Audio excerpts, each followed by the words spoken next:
Jim Cady joins us now on Rebel Headquarters. You're gonna love this guy, Jim. Welcome. There's 18 different reasons why I'm a big fan. Great to have you here. So thanks, happy to be here. Yes. Number one, you're from Jersey. I'm from Jersey. Number two, you're from Belmar. I love Belmar. Great wings, great pizza, good beaches, fun for everybody. Number three, what you did at St. John's is heroic. And if people haven't heard the story, that's where I want to start. I know you're running for Congress. I know you're going to kick Chris Smith's ass. And boy, does that ass need kicking. But first, let's start with when you were an assistant soccer coach at St. John's.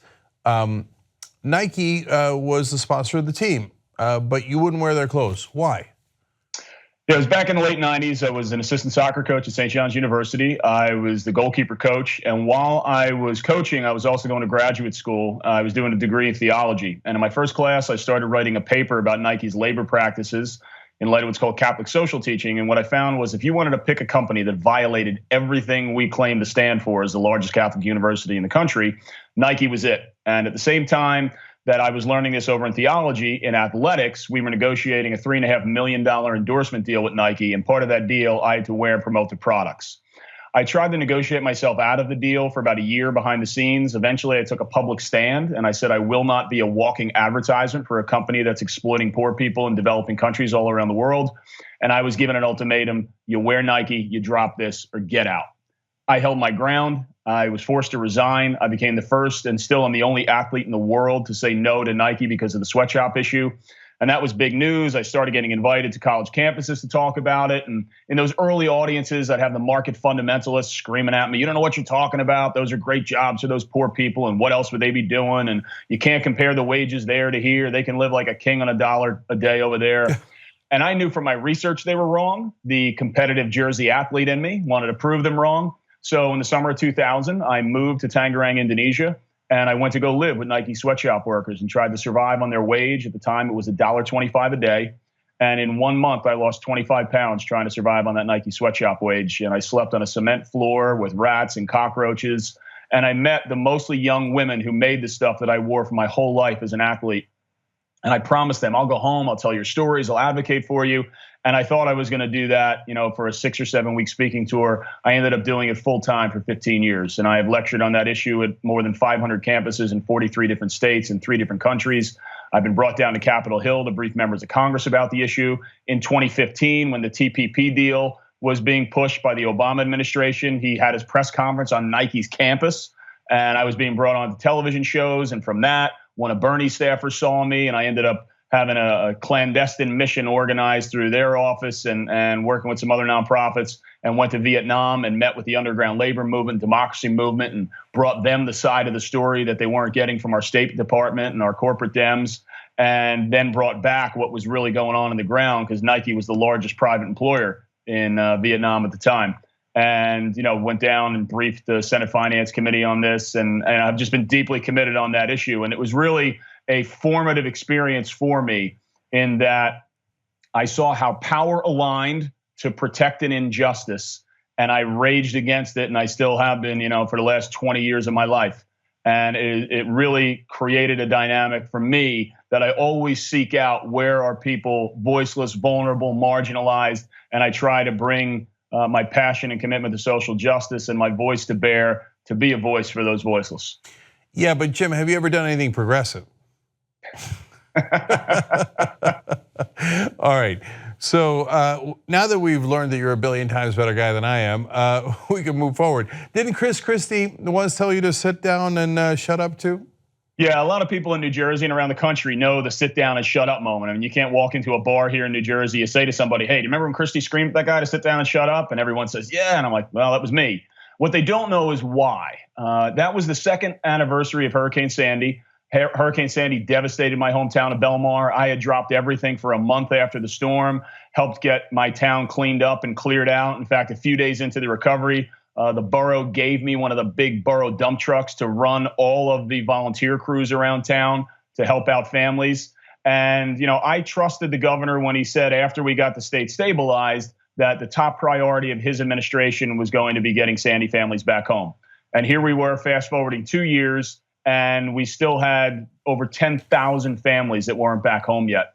And the federal government had given the state of New Jersey $1.1 billion to help Sandy families get back home. And in 2 years, only $219 million had gone out the door. So I was asking the question, as the progressive who also cares about fiscal responsibility, where's the other $880 million?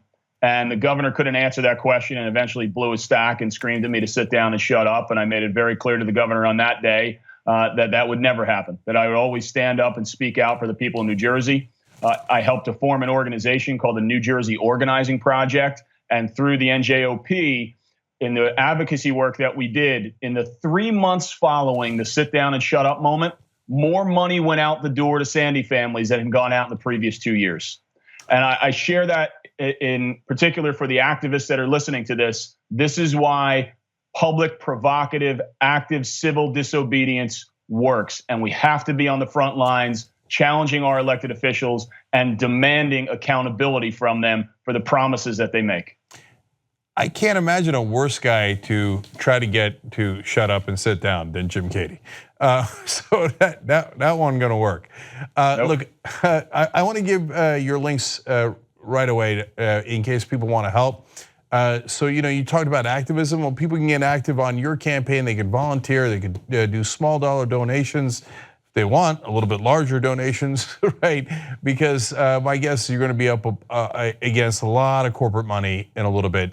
And so the links, of course, will be down below, and you just click on them in the description box on YouTube, and of course on Facebook as well in the comment section. So Jim, you are running against Chris Smith, but before you get to him, you got to win the primary. Yeah. I can't imagine that the establishment Democrats are big fans of yours. Other folks in the primary? Yes, you talk about being up against corporate money. I'm up against it right now. I've got a guy who jumped into the race who, the day that he jumped into the primary, he said, "I am a centrist at heart." This is a guy who is literally taking contributions from Wall Street billionaires. Now, he was able to raise a decent chunk of money in a very short period of time, but he's getting massive contributions from big money people. My average contribution is about $60. His is $600. He has only 30 people in the district that have supported him financially. We outraised them in the district 16-1. Right? We are running our campaign bold, progressive, unapologetic, with small dollar contributions. 94% of the contributions that have come into Keedy for Congress are under $200. But he's got the establishment are starting to circle the wagons and get behind him. And this is why it's so important. We talk about races like this all over the country. This is a red district that we can flip. And the establishment Democrats are looking to play it safe. I'm going to read you. We had a debate last night. He sent out a blast email today to his supporters. Here's what he says. One of the most thoughtful questions I received last night was about how we can convince conservative voters to support a Democrat after 3.5 decades with a Republican congressman. So his plan is to be center-right, Republican light, and try to peel off Democrats. I look at our situation. In the last 3 midterm elections, the Democrat has only gotten 55,000 votes. We have 131,000 Democrats that are registered in the district. So we shouldn't be talking about how are we going to peel off 35,000 disaffected Republicans, which will be impossible either way. We should be asking, how do we get 80,000 Democrats to come out from the wilderness and get back engaged with the process? We have 220,000 unaffiliated voters, 110,000 of whom have not voted in one out of the last 3 elections. Right? That is where our energy should be spent. Not trying to peel off Republicans. We should be looking at how do we build a bold progressive base. So not only do we win in riding the wave in 2018, look, I live on the beach in New Jersey. Waves die down. So we better have a strong foundation. And when we build that strong foundation, not only will we pick up a congressional seat like this and defend it for decades to come, but we will start to pick up school board seats and town committee seats and county freeholder seats and state assembly seats. We have 4 state districts that make up the congressional fourth. Only one of them is blue. And we're talking about how do we get conservative Republicans to join us? Now, money talks. And this is why this guy's been able to get the support of some of these county elected officials and the county committee people. And this is why I need, look, if this were ever a race that the people watching this show would want to jump into, I'm asking you right now, we need bold, progressive Democrats and independents to jump on to jimkeedy.com to make $5, $10, $15 contributions. If you can do more, that's great. We need to show our force to the establishment that we can raise money and not have to compromise our bold progressive values. So I'll add this in ending. Look, you're going to get two things from Jim, and it's obvious and this is the first time I'm meeting Jim from this interaction. Number one, this guy's a fighter, right? That's exactly what you want. That's what you need. You need someone to fight for progressive values. And look, we're out of time, but he's for getting money out of politics. He's for Medicare for all, obviously saving the environment, et cetera. The second thing is, Chris Smith is a loathsome Republican in New Jersey. It's embarrassing to have Chris Smith represent that district.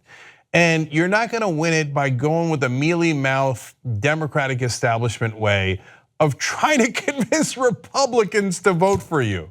No, you just gotta you're exactly right, Jim. You just gotta get Democratic voters that exist in plenty enough votes to win. You gotta get them to show up to vote. You know what'll get them to show up to vote? If they're excited about the candidate, if they think the candidate's gonna fight for them. The Democratic establishment is built on people taking money and funneling it to their consultant friends. The reason they're supporting the other guys that are key is because the other guy is going to raise more money and hence get the consultants more cash, right? Cenk, let me throw this out real quick for you when you mention that.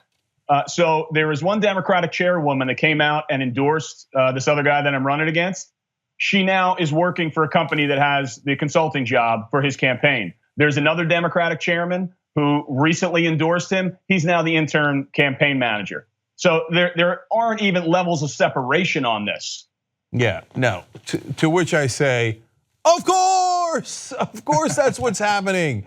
All right, find progressive champions like Jim, and he's fought for it his whole life. He's proven it over and over again. So again, go to the links and make sure that you're donating if you can. And if you're in his district, go out there and volunteer. If he can go to Indonesia and live on $1.25, not per hour, but per day, you can go out there and make a couple of calls and knock on a couple of doors for him.